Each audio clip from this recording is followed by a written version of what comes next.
Hello, and welcome to this Talks at Google virtual event. My name is Ben Freed. I'm Google's Chief Information Officer, and I'm one of the leads for our New York site. A bit of a logistics announcement. When you think of questions throughout the event, please be sure to add them to the live chat on the right. Today, I am really excited to introduce today's guest. She made her Broadway debut in 2015 in the smash hit Hamilton, after originating the role of Eliza Schuyler off-Broadway at the Public. Her performance off-Broadway earned her a Lucille Lortel Award, and on Broadway garnered her a Tony Award nomination and a Grammy Award win. Aside from the obvious theater credits, she also has 3 films coming out this year. The Broken Hearts Gallery will be out on August 7th in the US, and The One and Only Ivan and Over the Moon are coming out later this year. So I'm about to welcome Phillipa Soo onto the screen, but before I do that, I think we have a little teaser to show. I get a chill every time I see that. Phillipa Soo, welcome. Thank you for being here. Thank you for having me. I also just got chills watching that. Hey, listen, to open things up, I thought just to check in, we're in the midst of a pandemic. How have you been spending your time now? I can't imagine that things have been going according to whatever the plan was. No, it certainly has been a moment of learning and paring down and getting back to simpler things, and also at the same time a lot of self-examination personally, and I think on a national level.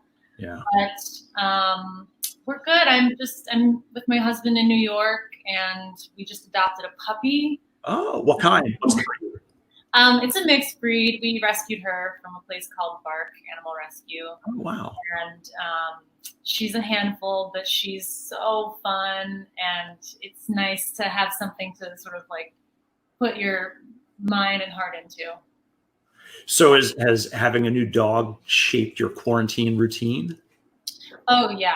I mean, before the dog, it was like, okay, so we can't go to work, and, the theater's definitely not coming back for a while. So let's really embrace the time. Let's get up late. Let's have a coffee. And now it's very early mornings, very scheduled, up at the dog run, 7 a.m. So it's refreshing. We'll say that. Wow. Yeah, I guess there's value in having to have a schedule, right? Yeah. Hey, listen, I had a matter of curiosity. My team saw that there's some early credits for you in some theater productions where you're listed as Pippa. What can you tell me about that? Well, Pippa is my nickname. Huh. It's not as common in the United States as it is in, say, England. Phillipa is a very popular or more popular name there, but Pippa's just it's like Mike and Michael, it's just a nickname. But I went by Pippa growing up, and my friends still call me Pippa, but there's a point in an actor's life when you sort of have to choose, what is your name? Because they're going to print it on headshots, and it's going to be, your accredited name and all that kind of stuff. So Phillipa Soo, which is my full name and my real name, is what I go by professionally. But, yeah. So speaking, I guess, on the topic of early nicknames, I'm really curious. I think many people are really curious. How did you get the theater bug? Has that always been, has drama, acting, singing, have they always been part of who you are and always been interests? Definitely. So I grew up, my first exposure to performance and the arts was mostly from my mother and my grandmother. So my mother, she worked for a couple of theaters in Chicago, and we would go see plays all the time. And it was kind of the thing that we would do as a family. We'd go to Chicago to see a play. And also my grandmother on my father's side, she was a pianist and a painter. And so I took piano lessons at a very young age, and also because of that got into dance, because every little girl in the town that I grew up in is either doing soccer or doing dance or something like that. And I chose dance because I was not very coordinated with sports. So I started taking dance when I was about like 3. I was very little. Wow. Wow. And that, like, sort of evolved into, I would sing around the house and my parents would be like, oh, that's interesting. And would do performances like on my coffee table with my brother. And so I think it was very obvious very early on that that was something that was interesting to me. So it sounds like you were a triple threat from super early on. I mean, I thought I was. So with all that early exposure to musical theater, to music and dance, any favorite productions, any favorite musicals or anything like that as a child? Well, when I've talked about this before in interviews, but my first recollection of seeing a show and sort of being transported and having that epiphany as someone watching it, being like, ooh, like I really love this, was this tiny, tiny little black box theater that my mother took us to see a production of The Tempest. Oh. And, there was some nudity in it, and it definitely was like not necessarily appropriate for someone my age to be seeing it, but it was so beautiful. And I was like transported, and, what I'm sure was actually just like very cheap material that whatever the theater could find to make costumes with, they were making these costumes. But I just remember seeing this woman, and she had, she was playing like one of the fairies or the island, what do you call them? Yeah, I guess they're fairies. But I just remember like the beautiful fabric that she was wearing, and I was just in love with this image and in love with this place where these stories could come to life. And I felt like it was just for me, and I was just so taken by that. And so like that has stuck with me my entire life.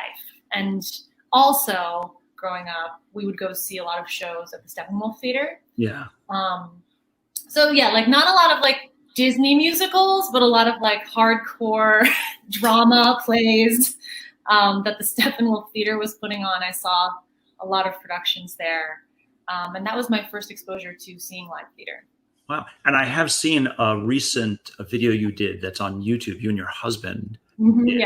and as part of the fundraiser for the Steppenwolf Theater, right? It was Over the Rainbow and Raindrops Keep Falling on My Head. It was beautiful.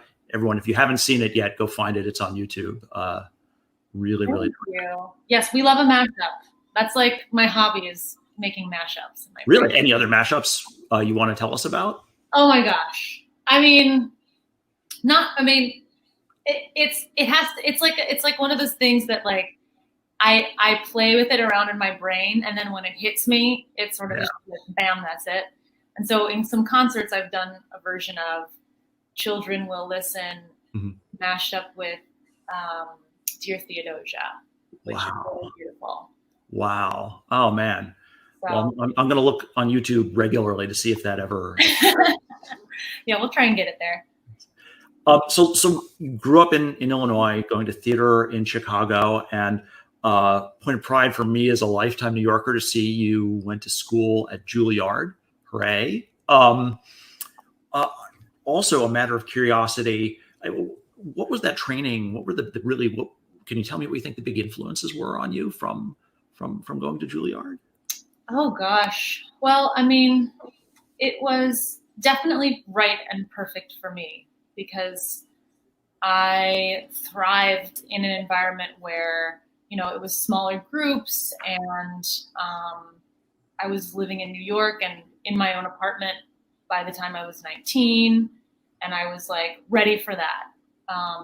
Whereas I know a lot of kids that age are like, I want to go to a campus and I want to have that experience. But it just felt so right because I auditioned and did not think that I would get in. But I auditioned, and I remember at this, I don't know if you know about this, but there's like common auditions for all of these schools in Chicago. Really? Yeah, they do it in a couple other places, but like during like college admission season, all of the art schools have like these huge audition weekends where they all like are in different rooms, and you sign up for your audition for each college, and you go from room to room, and there's kids everywhere. It's like it's very intense. I was going to say, that sounds like the most stressful thing in the world for a 17-year-old or 18-year-old or something like that. Totally. But also at that age, you're like, oh, okay, this is just what it is. But looking back, I'm like, oh my God, I've never experienced anything else like that. But I auditioned for a bunch of schools that same weekend at the Palmer House in Chicago. And my mom was with me, and, you know, we would have my little schedule, and Juilliard was my last one. And it was like a huge snowstorm that day. And so I had sort of like, I was like, okay, I'm fried at this point. So I'm just going to go in and be myself, because that's the most I can do, right? But I was really just so taken aback by the amount of kindness that I experienced from the moment that I got there. And I felt like my experience in working with some of the faculty and working with some of the other auditioners, you know, I really felt like it was an exploration and not just an audition. And I was really excited by that. And I just enjoyed the experience. And so I was like, well, this was great. We'll see what happens. And then I got in, and I was so excited, and I had an amazing time there. I got to work with some incredible people that were my classmates. You're only there with 18 people. It's that small, 18. Yeah, 18 drama students are accepted each year. Yeah. So it was so beautiful getting to know those people, and some of them are my really good friends to this day. And the teachers and the curriculum, I mean, it's really, I think the biggest thing that I learned being there, you know, because I went in being like, I want to be like a great actor that can do a lot of things. And, you know, I want to really like hone in on that craft. But what I discovered was that, you know, it's not about being able to do everything. It's about being able to have tools and to know when to use these tools and know which tools are your strongest. And really, like, once you leave that place, be your own teacher. And I learned a lot about failure there. I learned a lot about being able to research and how to educate yourself as an actor. So it was a really beautiful time there for me. Yeah, I mean, it sounds incredible. I think it says a lot about your talent to be one of 18 selected for that program, but clearly no surprise, but yet another confirmation of what we've all seen.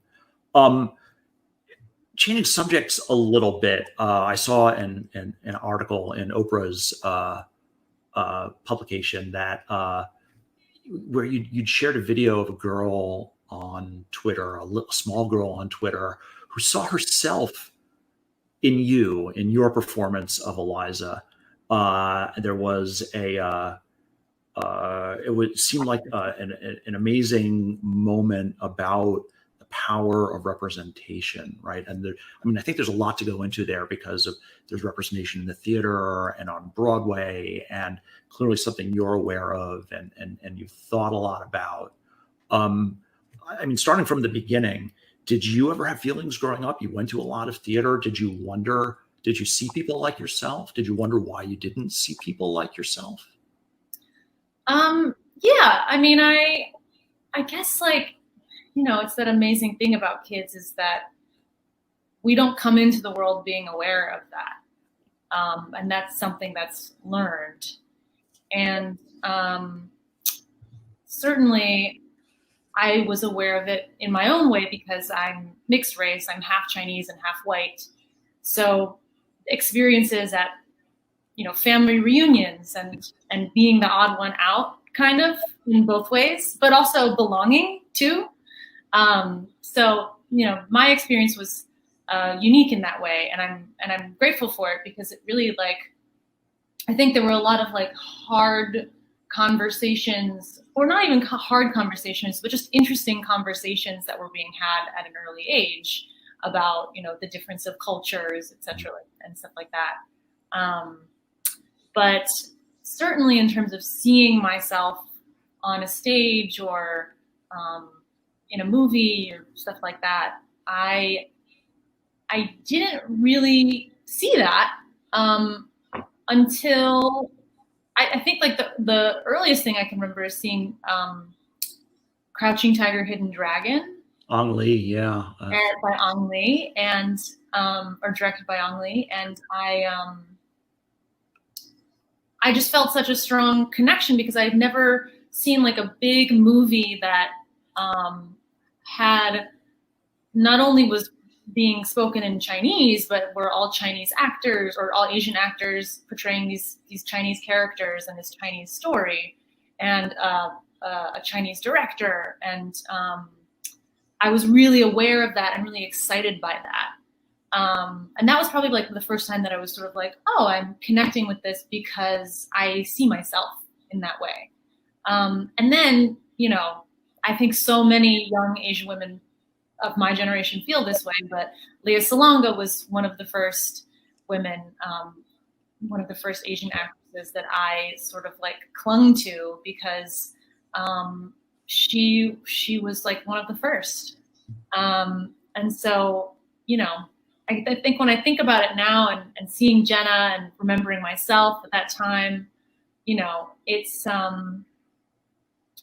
there's a reason that it's the reason that it's so exciting and the reason that it brings us so much joy is because it's right. Like that's where we should be going. Like we should be following this joy and doing as much as we can to chase it and make sure that it happens because it hasn't always been that way. And I think the more that we can make room for unique stories, for unique faces, for unique bodies, you know, we can stretch ourselves and we can continue to be more joyful in that way. Because just seeing that video, like it's amazing to me how many people connected to Jenna's video. You know, she wasn't aware of that.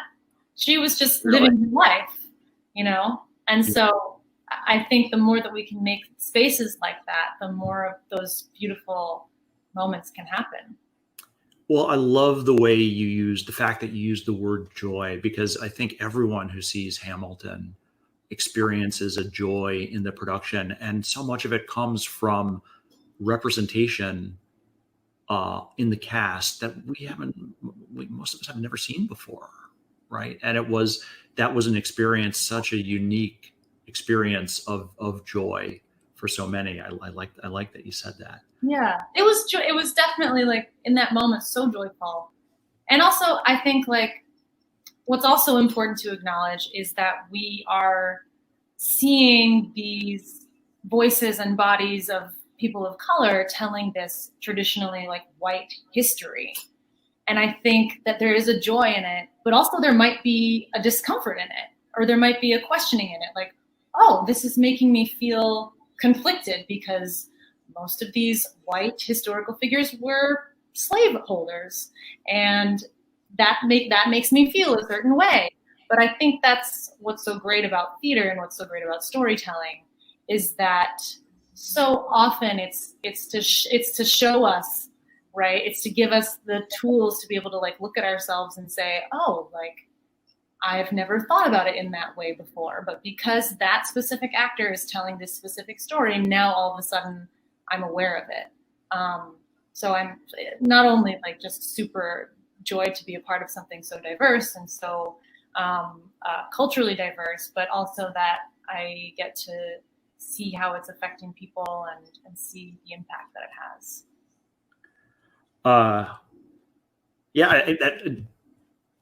Kind of you taught me something about after seeing the show 3 times plus on Disney. You just kind of taught me something more about it as well, and thinking about that, because I think you're right, and I kind of wondered why the power of seeing Daveed Diggs and Christopher Jackson playing slave owners, right, was immense. You know, I feel obliged, and there's a note to me here to tell the audience, in case there's anyone who has been in suspended animation for the last 5 years, to explain a little bit about Hamilton, that it's the story of America then, told by America now. It has a score that blends hip hop, jazz, R&B, and Broadway. It's taken the story of America's founding father, Alexander Hamilton, and it's created this incredible moment in theater. One of the most important things to note is that the show is called Hamilton. And there are two Hamiltons, Alexander and Eliza.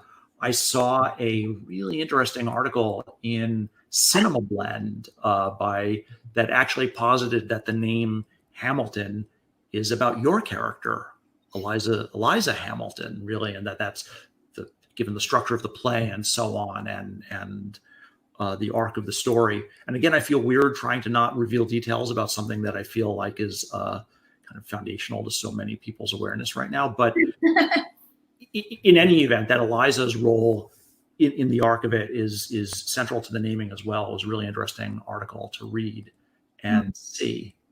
Like on that, I mean, I think this must have been, we were just talking about your being at Juilliard, and then very soon after Juilliard, you joined, you originated the role of Eliza first off Broadway at the Public Theater, and then took the character to Broadway.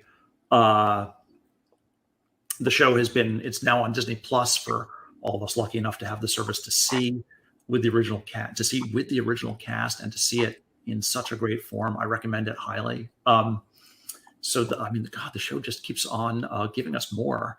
Was there a big moment? Like, what was your reaction when you found out you were going to Broadway with the show, that the show was going to Broadway?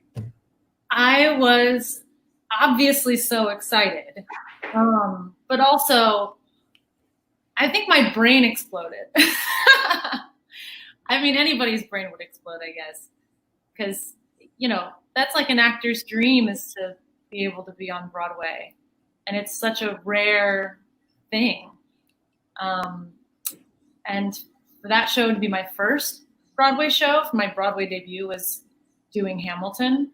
I felt this immense pressure, and also at the same time, like, this excitement that, like, yes, like, this is the time. Like, this is the time to be a part of this city, and, how lucky we are, right? How lucky we are to be alive right now. It was sort of in the greatest city in the world. Yeah, that was like what was happening inside of me at that very moment. I mean, this is an abrupt change of subject, but I'll make it. Is something that I didn't pick up on as much listening to the album, or even when I saw it on stage, but became really clear seeing the show live, was your talent as a beatboxer. Thank you. And I found a YouTube video that has a number of clips of you in different situations beatboxing. Yeah, well, it was a very magical day in rehearsal when we were blocking the show and we got to that part, and the beatboxing wasn't necessarily in the score yet. And Lynn was like, "So can you beatbox?" And I was like, "Can I? I've been preparing it for weeks." Like, I was so excited. Because I don't get to rap in the show. I'm the only one who doesn't rap. But no, I get to do a bunch of other cool things. That's totally. Yeah. But that you're holding out the hope we can see you rap at some point in the future. Totally. There's some rap in one of my future projects, so that people will get to hear that. Ooh. So that's kind of cool. So how much more? I mean, other than the beatboxing, you originated the character with Lynn. How did you help create the character? How did you create the character? Make Eliza you, and you Eliza? Other than the beatboxing, tell us more. I mean, that was it. It was beatboxing, and then there she was. No, it's a collaborative process. Certainly, that's the reason why actors and directors and writers, so often in developing shows, you work on them before they go into production. So before we were off Broadway, we were doing these workshops and these work sessions, these readings to try and develop this show and get our mind around what this story was. And mostly that is to serve the playwright so that they can work out the kinks in the story and they can develop the story with live actors in front of them. Because it is such a collaborative process. You know, you learn something as an actor, you learn something by being in the room. Doing it alone by yourself, it's great. But like the whole point is that whatever is happening is because you are interacting with your fellow actors. So Eliza was definitely a collaboration between Lynn and myself and Tommy Kail and even Alex Lackmore, who was arranging the music. There were a lot of things musically that we were playing with because of certain things that I could be doing with my voice that might not have been written. Certainly with the Schuyler sisters, all of those harmonies came in a little bit later after Lynn realized that we could all sort of jam together, and that was like really magical. Wow. I mean, there are such magical moments in the show. Wow. Yeah, and a lot of like, you know, research, and I think one of the most important aspects was getting to know Graham Windham, which is Eliza Hamilton's legacy. At the end of the show, if you've heard the album, she mentions, I established the first private orphanage in New York City, and that orphanage still exists today as a social service organization that helps kids and young people and their families in the New York City area. And they're still doing that today. And I got to connect with them and meet some of the students that were there. And Morgan Marcel, who's an ensemble member in the show from the original cast, she and I created the Eliza Project, which was essentially just a way to get into a room with some of the students of Graham Windham and do some like arts classes and teach some singing and acting and improv. And at the end of the day, maybe create some of their own work. But to use the magic and the power of art to be able to create a connection and uphold Eliza's legacy, and just to get to know each other, really, because I was singing about this place every night, and so I felt, man, I got to know what this is all about. And after that, I felt like, I mean, what's more incredible than being able to get to know a person from history through their living, breathing legacy? I mean, that's incredible. You can look at as many paintings and statues and history books as you want, and those facts are great, but those emotional connections that you can have with someone who has been off of this planet for hundreds of years and somehow feel connected to them is quite powerful. And it's so powerful to think that your connection with her and that character led to your connection with Graham Windham and with those kids, right? Yeah, I was so grateful. I was so grateful.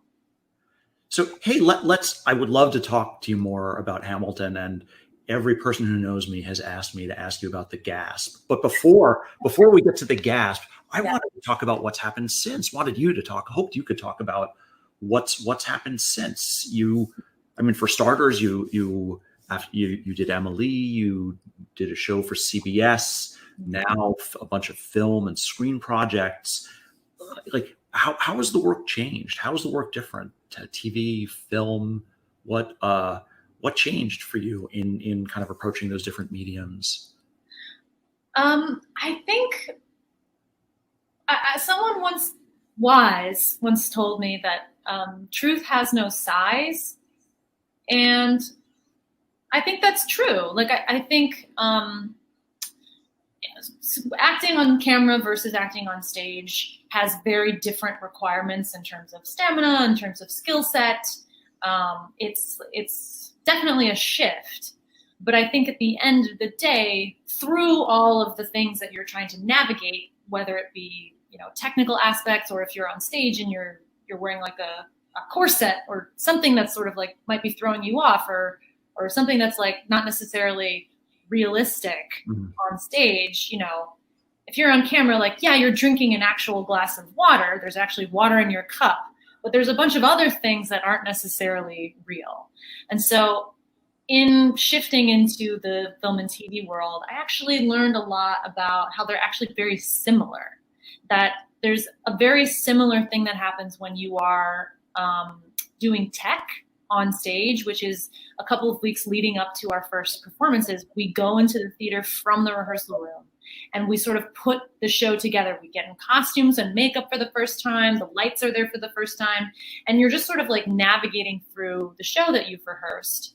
And that process to me is very similar to film and TV, because it's the first time you're there, and sometimes the first time you're meeting all of these people and new faces, and the first time that you're kind of saying these lines under the lights.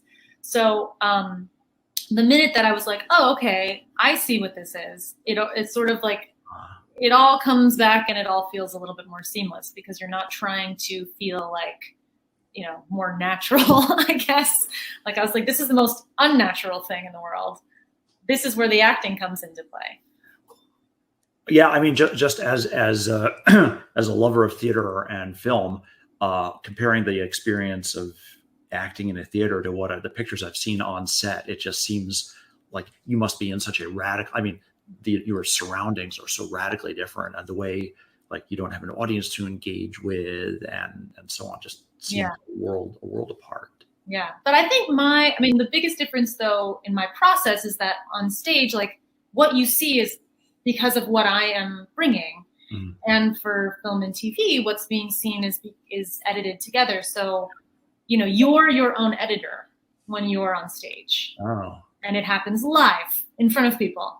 But film and TV, you know, you get a couple of tries. You say, well, I really like the first take, but the second take I like the beginning of, but not the end of, you know, and that's when they can craft these beautiful performances. And you know, it's what I love so much about what I do, is that everyone has such an important job, and putting my faith in the hands of an expert who knows exactly what they're doing in an editing room is exciting to me, because then I get to see that final product and get to celebrate that work.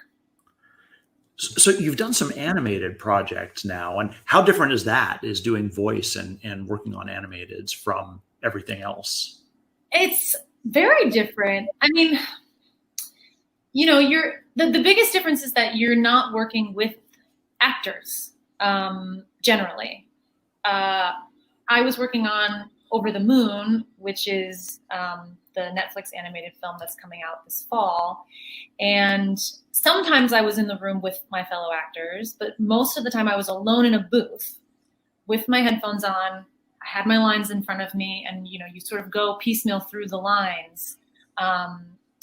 And that's it. Like it feels very much like, okay, so it's just me. And then a magical thing happens and you get to see it all put together, and you feel like you actually were in the room. And that's how amazing these animators and storytellers are, because they've crafted this story from these individual sessions and make it feel human and alive and so wonderful. So when I first saw Over the Moon, I was like just astounded. I was just so excited.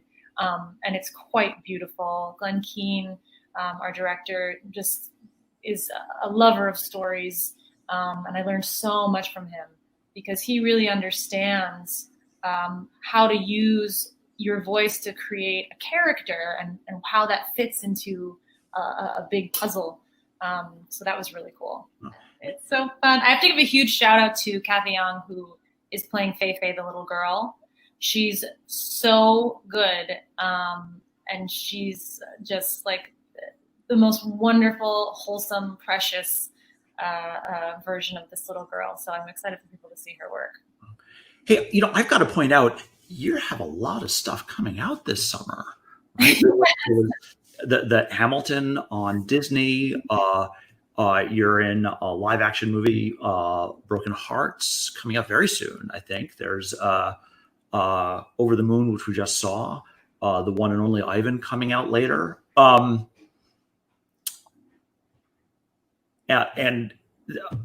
I think all of these, from what I've seen, I mean, it certainly touches on this theme of representation and more diverse stories to tell. Really fascinating. Is this keeping you really busy, having 3, 4 productions to? Yes. Well, I mean, yes and no. I mean, it's like there's only so much that I can do in terms of promoting these wonderful films that I got to work on because it's a pandemic and obviously I'm not going anywhere. However, I'm super excited that these 4 projects that I've been working on for the past, well, I guess we filmed Hamilton in 2016. So it's been 4 years. These 4 projects are all coming out in the next like 4 months, which is so cool. And it's a wonderful surprise because I didn't find out about most of these films until only like a few months ago. So it's so exciting. I'm really excited for the animated films as well as the Broken Hearts Gallery. Broken Hearts Gallery I just shot last summer, and that was Really fun. It's a comedy, so it's very different from Eliza. So if you're wondering if I can also do comedy, yes, I can. You can see it in that film. It was really fun. I got to work with Geraldine Viswanathan and Molly Gordon. They were my 2 scene partners most of the time, and they're so phenomenal. They're so talented. A lot of what we get to do is a fun friendship story between these 3 women, and it's a love letter to New York. It's a love letter to.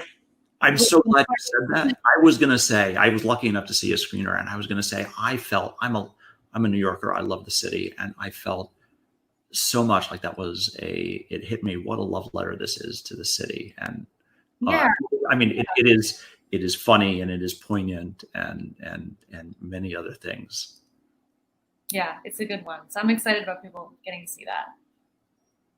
Really cool. All right. So I think we're going to be getting to questions in just a few minutes. And I should remind our watchers again to put your questions in the comments section on the right. And I promise you, we'll get to your questions very, very soon.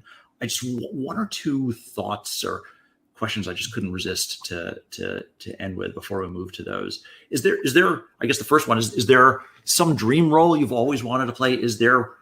Have you had there's a character you've always wanted to be? Oh gosh, that's a really good question. I mean, I think a lot of female actresses say this, but I love Hedda Gabler. I think that's a really cool, interesting character.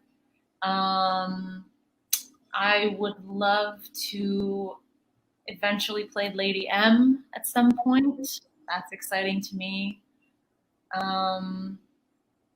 What else? Yeah, those are the only 2 like at the front of my mind. But I'm into things that are a little messy. Yeah. I think that's where my heart wants to go. My next question was actually going to be, what attracts you to a project or to a script? The writing, I mean, if a story is good, and the writing is good, I feel like I'm there. It doesn't necessarily matter what it's about, if it's funny, if it's dramatic, if it's tragic, if it's happy.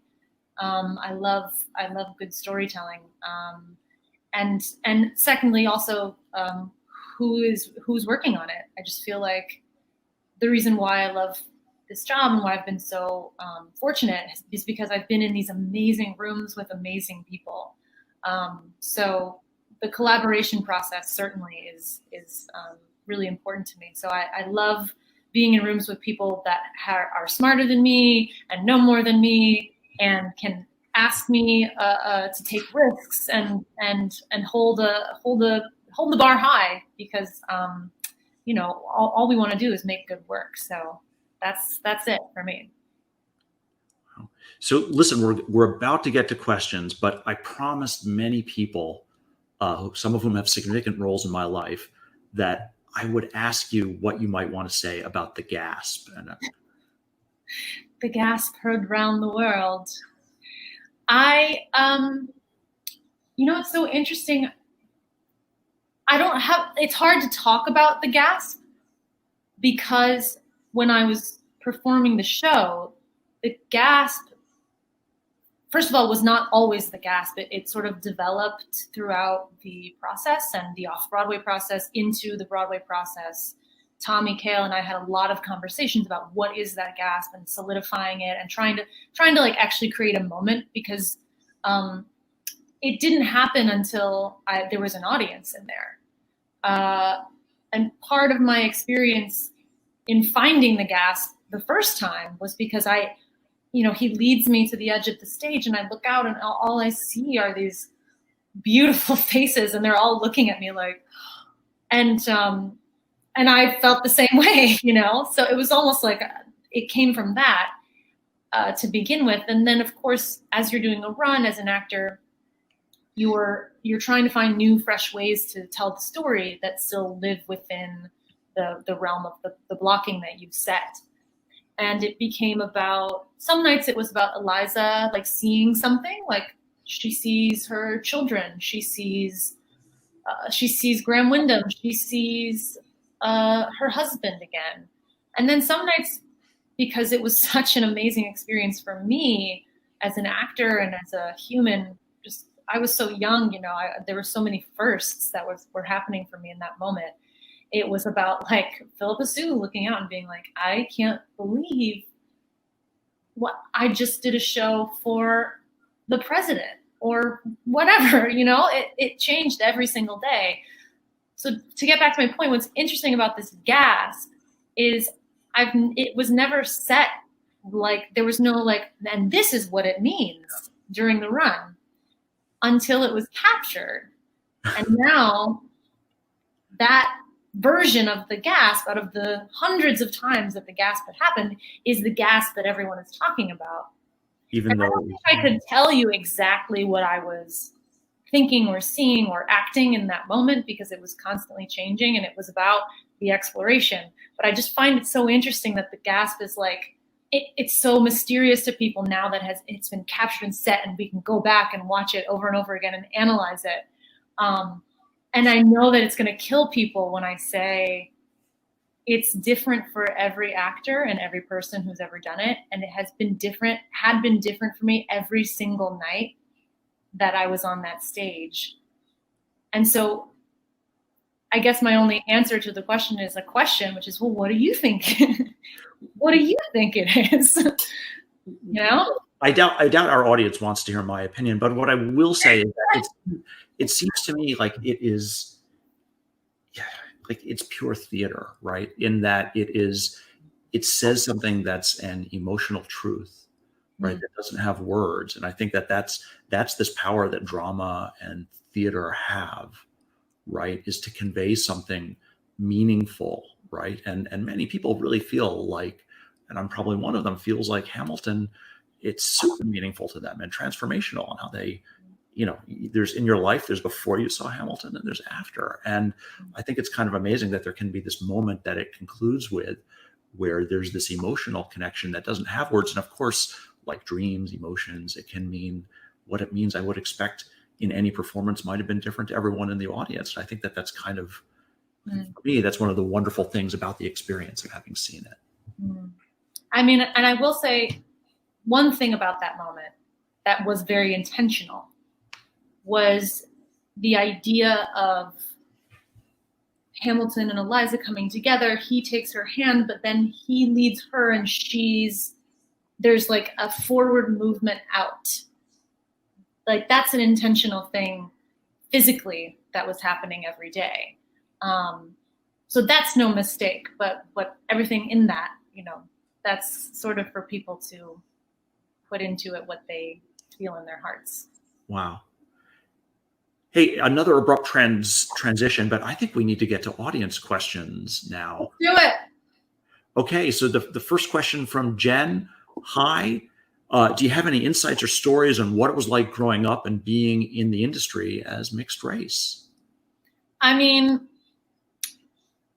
here's what's so interesting, which is I started working at a pretty young age, and I was about like 12 years old, I think, when I started like going out on auditions and doing some like print ads and commercials and stuff. And I remember specifically like having a conversation or hearing about a conversation where there was a question about, like, should I change my last name to be less Asian sounding, which is what a lot of women did. Not necessarily like just people of color or Asian last names, but like I had friends who were a little bit older than I that went to drama school, and their actor name, you know, they had a very Irish last name, and they wanted to change it to sound less Irish, you know. So it's just interesting to me that conversation has changed a lot. In fact, like I think more and more people are excited by unique last names because they want to know your story and who you are and where you're from. But the only advice that I can say is that being your truest self, no matter who you are, or where you come from, where you were born, where you were raised, is always better when you're trying to bring a part of yourself to an audition or to a room or to a piece than trying to steer away from who you are. And so I think, you know, as much as you can, just like always go towards that person inside who is your most truest self. Wow. All right. So from Terrence Brooks, given that the pandemic has impacted theater programs at high schools, any advice for current high school theater kids on how to maximize this time for their performing arts college dreams? Yeah. It's, first of all, a really hard time to be a student. I cannot imagine what it's like, first of all, to be a student, but also to be a theater student and have to go to college or go to classes for theater that's live on a computer screen in your house, like alone. It's really hard. And if you're doing it, I applaud you, and just know that you will get something out of it, even if it is like your Zoom fatigue is really high, that like you can still get something out of it. But know that it's okay if you feel like that's not what it is, because it's not. I think like what's so great about this time that we live in is we have access to all of this content, like, you know, Netflix and Disney Plus. Like there's all of these streaming platforms where you can literally just scroll through and find something and expose yourself to all these different kinds of stories. So I would say, like, watch and absorb as much as you can. You know, you can even go on YouTube. I'm sure there's videos of like old movies and things that you can't necessarily find on streaming. Like just go searching, use technology to your benefit. And when you're watching these things, don't just say like, oh, I like that, I don't like that. Like analyze it, like ask yourself, like, what did I like about that performance? And what about that felt too big to me? Or like, why am I disconnected from this? Is it because this person is acting strangely, or is this about the lighting? Like you can analyze it for yourself and give yourself a lesson in acting and cinematography and filmography or not filmography, but you know what I mean?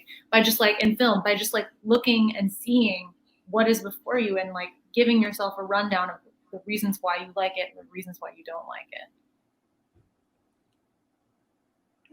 So from Brendan Chan, besides supporting organizations like the Actors Fund, what are the best ways that we can help support the arts and people who work in the arts who are facing the immense challenges due to COVID-19? That's a great question. And I'm going to actually right now plug an email that I just got from my friend about support for the arts, because right now we're dealing with a time where artists are really struggling and it's so hard to get funding. So let me just read this. And I know this is not like off the cuff, and I'm sorry, but I'm just going to read from this if that's okay. The U.S. Senate must pass emergency arts relief by August 1st.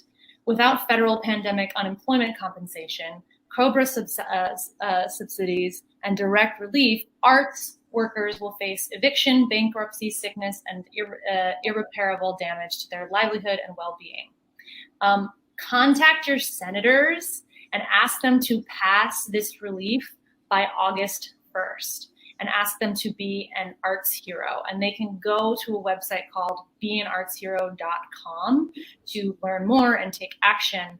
But we're all like really struggling, but I think it's important to remember that the arts are important, and supporting the artists that make it is also important, so that we can continue to create things, create pieces of art that are going to shed light on things like the corruption happening in the White House, for example. So if you can, like, check it out, support, call your senators. We would greatly appreciate it. Thank you. Hey, I think we have time for only one last question. From Ashley Lau. Hi, Phillipa. Have you ever faced imposter syndrome, and how did you deal with it? Yes. And by remembering that a lot of people feel that, and it's normal. And I think, like, it's really important to remember that when you're worried or concerned about something, or you feel like you're not worthy, there is an element of you care. Like, that's because you care about something. Because if you didn't care, you'd probably be like, oh, whatever. Like, I guess that's just not for me. But there are moments where I feel like, oh, do I belong here? Like, ooh. And that's because I'm, like, concerned that, like, maybe I don't, but I care about it. And so in those moments, I feel like it's always more important to direct my attention to why I feel that way, because I really care about this, or because I want a message to get across, or because I'm in love with this story, and if I don't tell it right, are people going to judge me for that? But the care in it is what's important about that. So imposter syndrome, totally normal. If you can look at it from a couple different sides, maybe you'll figure something else out, or you'll discover why you're feeling that way. Thank you. Hey, listen, I think we're at the end of our time. So let me thank you again. I think there's a shout out here to Be an Arts Hero at beanartshero.com. Right. Phillipa, thank you so much for making the time, for answering my questions and our audience's questions. It's been great to have you. Thank you. It's been so nice to be here. Thanks, everybody.